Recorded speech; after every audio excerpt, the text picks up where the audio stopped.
ये है माँ मीनाक्षी, वो देवी जिन्होंने पूरी दुनिया को जीतने के बाद सीधे स्वर्ग और वैकुंठ पर हमला बोल दिया, इंद्र को हराया, देवताओं को घुटने टेकने पर मजबूर कर दिया और यहाँ तक कि भगवान विष्णु के धाम को भी अपने अधीन कर लिया और फिर अपनी सेना लेकर वो कैलाश पर्वत पहुंच गईं, साक्षात महादेव को ललकारने।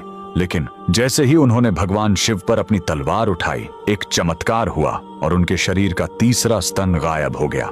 आखिर 3 स्तनों के साथ पैदा होने वाली यह राजकुमारी कौन है और क्यों भगवान शिव को इनसे शादी करने के लिए धरती पर आना पड़ा?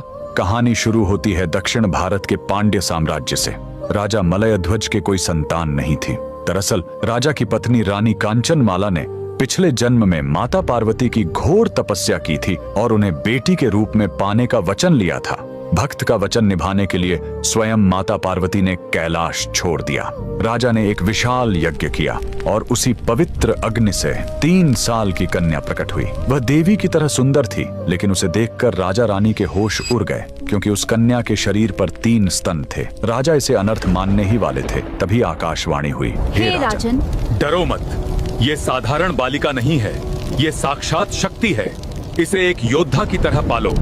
जिस दिन ये अपने होने वाले पति को देख लेगी, इसका तीसरा स्तन अपने आप गायब हो जाएगा। राजा ने उसे बेटों की तरह पाला और उसका नाम रखा मीनाक्षी। पिता की मृत्यु के बाद मीनाक्षी गद्दी पर बैठी। उन्होंने विश्व विजय की यात्रा शुरू की। जो भी राजा सामने आया वो मीनाक्षी की तलवार के आगे टिक नहीं पाया। धरती जीतने के बाद उन्होंने स्वर्ग पर चढ़ाई की और देवराज इंद्र को भी हरा दिया। उनकी भूख यहीं शांत नहीं हुई। वो अपनी सेना लेकर भगवान विष्णु के धाम वैकुंठ पहुंच गईं। वहां भी उनकी शक्ति के आगे कोई नहीं टिक पाया। अब उनके अहंकार की कोई सीमा नहीं थी। उन्होंने सोचा, अब मैं कैलाश को भी जीतकर शिव को अपने अधीन करूंगी। अपनी विशाल सेना लेकर मीनाक्षी कैलाश पर्वत जा पहुंची। नंदी और शिवगणों को हराते हुए वो सीधे महादेव के सामने खड़ी हो गईं। मीनाक्षी ने जैसे ही शिवजी पर वार करने के लिए अपनी नजर उठाई, उनकी नजरें महादेव की शांत आंखों से मिली और उसी पल मीनाक्षी का तीसरा स्तन गायब हो गया। उनके हाथ से तलवार छूट गई और वो युद्ध के मैदान में ही शर्म से झुक गईं।